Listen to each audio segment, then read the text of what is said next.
Bonjour, je suis Stéphanie Coco, bienvenue sur ma chaîne YouTube. Je vais juste vous faire un petit rappel. Je viens de créer la formation SACH pour que vous puissiez tout simplement avoir toutes les notions, pour pouvoir avoir un éveil spirituel et retrouver votre liberté, de pouvoir tout simplement évoluer et en même temps de pouvoir vous guérir, puisqu'à l'intérieur il y a un protocole de guérison. Donc voilà, je veux juste vous refaire un petit point là-dessus. Je fais également un événement flamme jumelle chez moi du côté de Lyon, donc ce week-end du 28 et 29 août. Donc si vous n'êtes pas encore inscrit ou si ça vous intéresse, n'hésitez pas, je vous laisse mes coordonnées dans la description. Et puis pour ceux qui le souhaitent, j'ai également créé donc sur Telegram un groupe spécial flamme jumelle où nous venons tout simplement échanger tout ce qui se passe au sein de notre couple et pour pouvoir tout simplement en conscience et nous emmener vers le haut, de pouvoir échanger sur ce qui se passe, ceux qui y arrivent, ceux qui ont un peu plus de mal, et bien on se tire tous vers le haut. Donc voilà, n'hésitez pas si ça vous intéresse de venir donc sur Telegram ou éventuellement à l'événement qui est donc du côté de Marennes. Je vais également vous faire une prochaine vidéo où j'organiserai aussi un prochain événement flamme jumelle du côté de Menton, donc dans le Var. Donc si vous êtes du côté du Var, je serai ravie de pouvoir vous accueillir. Voilà. Aujourd'hui, je vais vous parler un petit peu de ce qui se passe actuellement au sein des flammes jumelles. Alors tout simplement, en ce moment, il y a pas mal de remontées du côté de la maman. Puisque la maman, en fin de compte, c'est la personne qui nous a fait naître. Et cette maman, eh bien, quand on est né, quand on est venu au monde, eh bien, cette maman, bien souvent, elle a cru mourir. Inconsciemment, bien sûr. Parce que vous lui avez rappelé ses peurs. Les peurs de la mort, même si on est en train d'accoucher, pour certains et certaines, bien sûr, peut-être pas pour l'ensemble de la population qui me regarde, mais en ce moment, en tout cas, c'est vraiment ces blessures qui remontent de la maman. Et donc de nous qui sommes blessés, en fin de compte, par rapport à ça, par rapport à cet abandon qu'on peut avoir du côté de la maman ou du rejet. C'est tout simplement qu'on lui a fait revivre une situation où elle a failli mourir quand elle était plus jeune. Et donc, on lui a simplement fait ressortir cette peur de mourir, ce qui fait que derrière, eh bien, inconsciemment, notre mère nous a soit abandonnés ou fait de l'abandon, soit du rejet, avec derrière tout ce qui va amener ces rejets, donc de l'injustice, et puis des critiques, du fait du non-amour de soi, tout simplement. Ça peut être dans plein de dimensions, ça peut être dans des dimensions corporelles, le fait que vous peut-être portiez une maladie sur vous ou une malfaçon, eh bien vous lui rappelez tout simplement à votre mère à quel point elle n'est pas, elle, comment dire, parfaite. Donc elle a créé un enfant imparfait et donc pour elle c'était juste pas possible et donc ça lui a fait également une blessure de rappel de son enfant, certainement avec sa mère. Ça remonte les générations, donc c'est fait pour ça, ces blessures. C'est tout simplement pour remettre en conscience ce qui s'est passé. Et donc aujourd'hui, on en est là. En tout cas, dans la communauté, donc sur Telegram, pour en avoir parlé, il y en a certains qui vivent la même chose. Donc je pense que c'est pour certaines personnes, je dirais pas pour le collectif, mais pour certaines personnes aujourd'hui, où il y a ces blessures qui remontent avec la maman, qui a cru mourir ou qui fait que derrière, ça lui a fait prendre conscience qu'elle était imparfaite et donc pas du tout bonne dans la mère qu'elle est. Et donc elle reporte tout ça sur vous. Et à chaque fois, en fin de compte, que l'on interagit avec sa mère, eh bien, on va se prendre de plein fouet, justement, tout ça, ça peut être de la méchanceté, tout comme des reproches.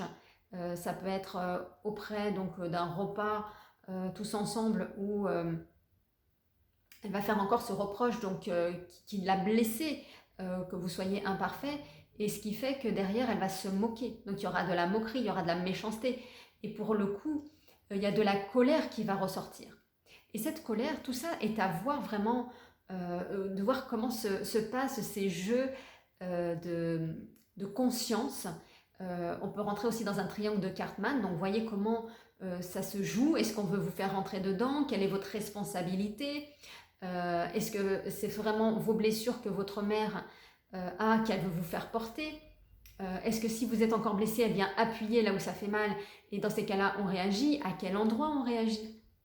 Et tout ça, en fin de compte, eh bien, c'est à regarder en vous.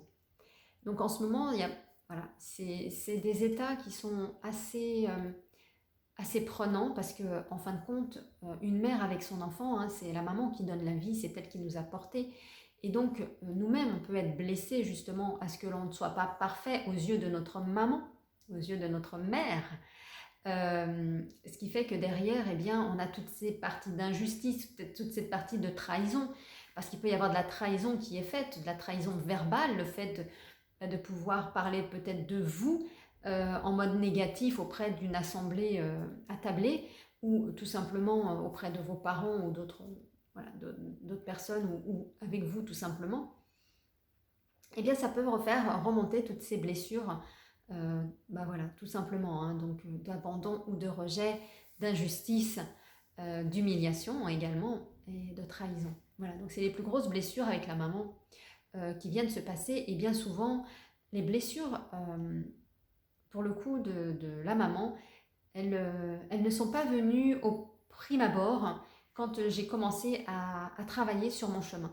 J'ai beaucoup travaillé avec les blessures de mon papa, parce qu'une fille avec son père, eh bien, la fille, elle a de l'amour pour l'homme qui lui a donné naissance, naissance dans le sens où c'est lui qui lui a donné la vie. Donc elle a un amour pour son père, donc ça a été vraiment la première des guérisons que j'ai apportées. Et en fin de compte, en arrière-plan, je savais que j'avais ma mère un jour à libérer, mais je ne savais pas quand. Et je pense qu'actuellement, c'est peut-être le bon moment. Et là, en fin de compte, on s'aperçoit que les blessures passent plutôt du côté opposé, c'est-à-dire à ce que l'on est. Donc pour mon cas, ce sont des blessures d'abandon que j'ai avec ma mère, là où j'avais des blessures de rejet avec mon père.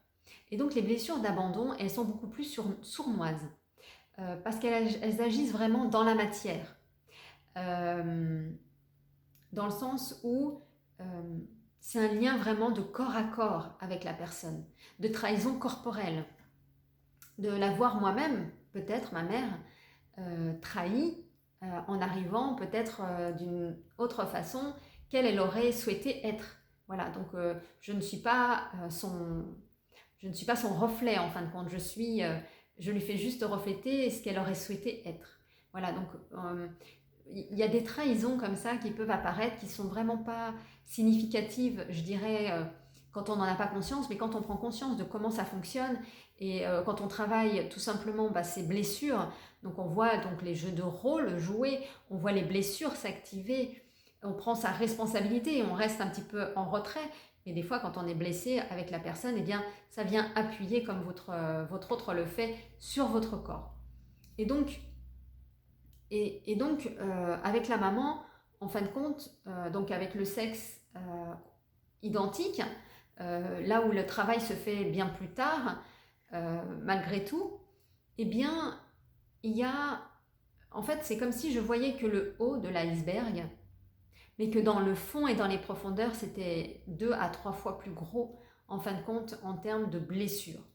Et donc, c'est toutes ces blessures que vous allez devoir également aller regarder, retourner en profondeur, aller voir justement quels ont été les ancrages familiaux qui font que vous avez réagi comme ça avec votre mère. Qu'est-ce qui fait qu'il y a peut-être cette intensité, ce lien aussi fort peut-être de s'accrocher à sa mère.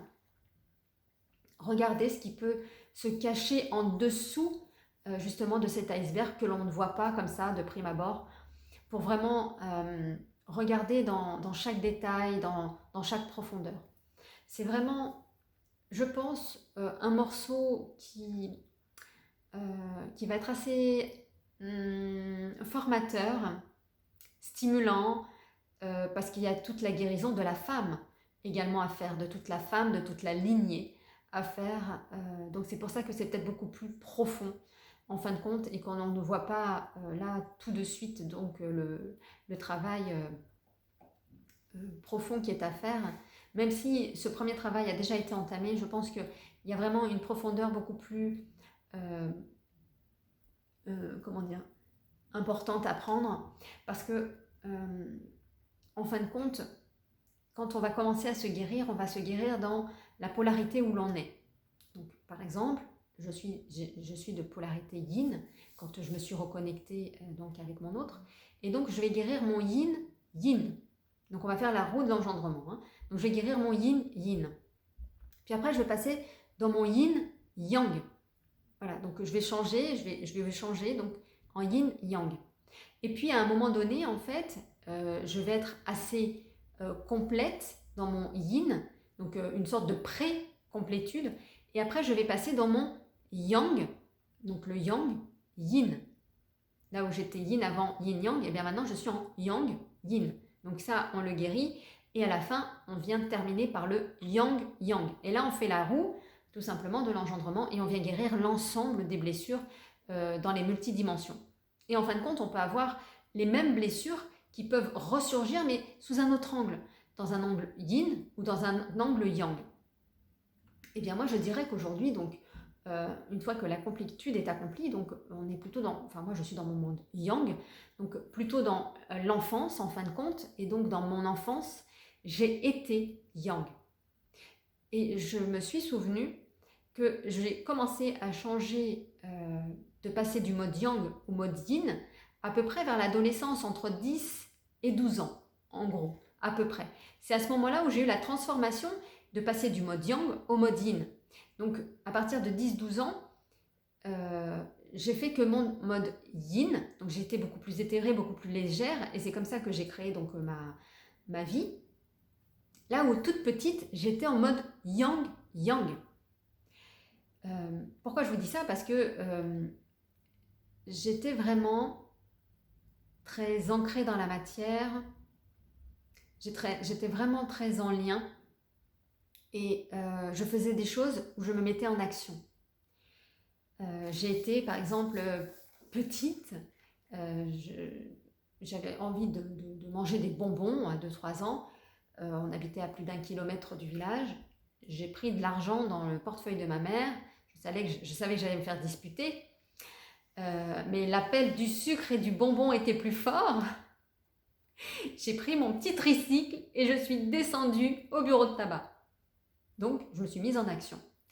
Donc, je suis allée chercher ce que j'avais besoin, tout simplement. Donc, j'étais beaucoup plus dans l'action, le faire, plutôt que dans l'être et d'attendre passivement. Non, moi, j'étais dans le faire, je mettais les choses en place. Voilà, j'étais beaucoup plus là-dedans, j'étais beaucoup plus dans le sport, j'adorais avoir ce côté un peu masculin, dans le sens où j'adorais monter à la corde, j'adorais grimper aux arbres, j'étais beaucoup plus masculine. Donc ça aussi, c'est super important d'en parler parce que en fin de compte, quand il y a un premier enfant qui arrive dans la famille, ça sert dans les mémoires de l'humanité, eh bien, on veut tout simplement que le premier de la lignée soit un garçon. C'est comme ça, c'est dans l'ADN. Pourquoi? C'est pour continuer le nom de la famille. C'est pour honorer cette famille. Et donc, on a besoin d'un homme. Et c'est pour ça que le premier de la lignée est souvent inconsciemment par les parents. Donc, vous incarnez cette partie masculine. Or, vous êtes dans un corps de femme et bien souvent, eh bien, c'est ça aussi qu'il va falloir transmuter, se dire que vous avez été attendu en homme alors que vous êtes une femme. Donc, il va y avoir en fait des conflits à l'intérieur de vous. Vous allez travailler et faire des métiers d'homme. D'ailleurs, c'est bien ce que j'ai fait pendant des années jusqu'à ce que je m'aperçoive en fin de compte que dans ma lignée, le premier en tout cas était attendu en homme. Il n'y avait que les hommes en fin de compte que l'on attendait en premier. Et vu que j'ai été la première, eh bien, j'ai voulu honorer en fin de compte ce que me souhaitait ma famille et en fin de compte moi-même, eh bien me saboter pour le coup, tout simplement. Sauf que quand j'ai compris ça, eh bien j'ai repris à l'intérieur ma féminité et donc j'ai pris ma place, tout simplement. C'est ça, reprendre sa place.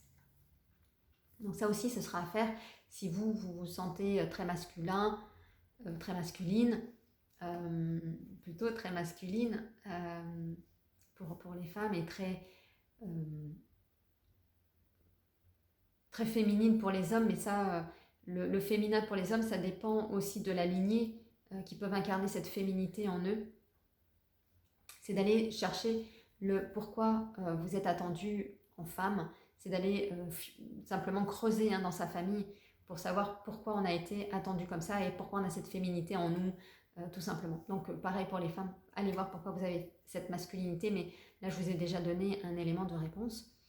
Donc voilà, pour revenir un petit peu à la mère, c'est tout simplement en ce moment ce qui est pas mal remonté en conscience auprès de personnes. Et donc c'est auprès de la maman que eh bien, il y a ce travail aussi profond à faire. Voilà, tout simplement. Donc de travailler avec ces lignées, de travailler avec qui nous incarnons, quelles ont été les femmes de notre famille, quelles ont été leurs blessures, et c'est vous, à travers vous et votre parcours, en fin de compte, que vous allez les libérer. Parce que vous avez leur ADN, en fin de compte, et certaines personnes de votre lignée n'ont pas pu dépasser donc des peurs et donc vous ont donné leurs peurs, vous ont donné leurs blessures à dépasser dans cette vie. Et donc c'est bien à vous de le faire ici et maintenant. Voilà. Eh bien n'hésitez pas, en tout cas je serais ravie moi de vous attendre là, donc le week-end qui arrive, donc du 28 et 29 août, du côté de Lyon. Voilà, je vous relance un petit peu cette information. Et puis je reviendrai vers vous donc pour le 17 et 18 septembre, puisqu'il y en aura donc un autre événement qui se fera donc du côté du Var, tout simplement. D'ici là, je vous dis à très vite pour de nouvelles vidéos.